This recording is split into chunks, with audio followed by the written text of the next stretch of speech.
Hello guys, ये है मेरी सेकंड वीडियो।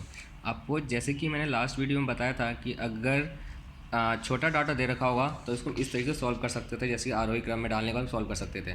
सपोज़ अगर डाटा बड़ा दे रखा है, ज़्यादा डाटा दे रखा है, तो उस केस में कैसे सॉल्व करेंगे? तो इसका एक सेकंड मेथड है। चलो उस तरह से हम सॉल्व कर, इसी सेम एग्जाम्पल को हम उसी तरीके से सॉल्व करने की कोशिश करते हैं, जो मेरा सेकंड मेथड है। एग्जाम्पल मेरा क्या था, एक बार दोबारा गो थ्रू कर लेते हैं। एक क्लास में टोटल 20 स्टूडेंट हैं।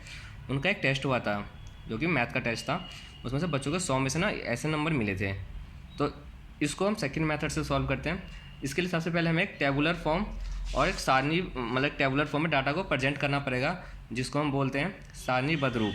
मैंने पहले से ही डाटा प्रेजेंट कर रखा था, एक बार आपको मैं दिखा देता हूँ। तो ये मेरे जो टोटल विद्यार्थी थे, टोटल 20 विद्यार्थी थे, उनको गणित में जो अंक मिले थे वो इस प्रकार से थे। जैसे एक बच्चे के मेरे मार्क्स थे 28 है, किसी के 31 थे, किसी के 33 थे, किसी के 36 थे, किसी के 45 थे, किसी के 56 थे। ऐसे मार्क्स दिए हुए हैं। अब विद्यार्थियों की संख्या, कितने बच्चों के 28 थे? तो हमने एग्जाम्पल में देखा था कि 28 सिर्फ एक ही बच्चों के थे। हमने यहाँ पर लिख दिया कि बच्चों की संख्या, विद्यार्थियों की संख्या 1 है। 31 कितने के थे? 31 थे, एक के। ऐसे अगर हम देखें 56 कितने बच्चों का मार्क्स थे? तो हमें 56 था, 1 2 3 4 5, तो टोटल 5 बच्चों के मेरे 56 मार्क्स थे, तो हमने यहाँ दिखा दिया। ऐसे 59 61 2 बच्चों के थे, 64 2 के थे, 70 2 के थे, 74 1 के थे, 76 1 के थे, 88 1 के थे। अगर हम सबका सम करें ना, योग, तो टोटल 20 आएगा। क्यों? क्योंकि टोटल मेरे 20 स्टूडेंट ही थे, और ये जो डाटा रिप्रेजेंट कर रहा है वो 20 विद्यार्थियों का ही डाटा को रिप्रेजेंट कर रहा है। इसी को हम हिंदी में बोलते हैं सारणीबद्ध रूप में प्रेजेंट करना या टेबुलर फॉर्म में प्रेजेंट करना। बट इस एग्जाम्पल में सिर्फ 20 स्टूडेंट थे, तो हम इसको ऐसे सॉल्व कर सकते हैं। अगर ज़्यादा होते हैं तो हम कैसे करेंगे? और इसी बेस पे हमें एक क्वेश्चन पूछा जाता है। क्वेश्चन पूछते हैं कि परिसर निकालो, परिसर कैलकुलेट करो। एक नंबर में पूछते हैं परिसर। तो परिसर का फॉर्मूला होता है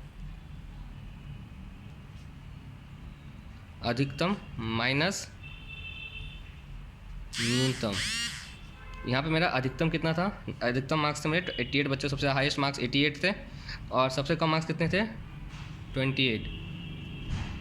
तो मेरा परिसर हो गया 60।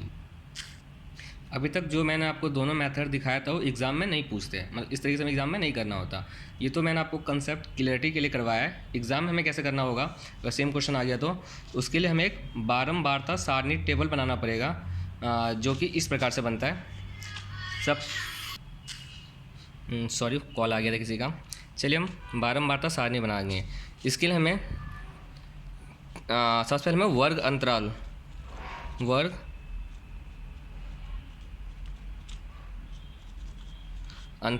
निकालना पड़ता है। वर्ग अंतराल कैलकुलेट करने के लिए कोई हार्ड एंड फास्ट कोई ऐसा रूल नहीं है, अपने हिसाब से बना सकते हैं। बट हमें क्वेश्चन में जनरली बताया होगा कि वर्ग अंतराल हमें क्या रखना है। तो वर्ग अंतराल, इस क्वेश्चन में वर्ग अंतराल क्या था?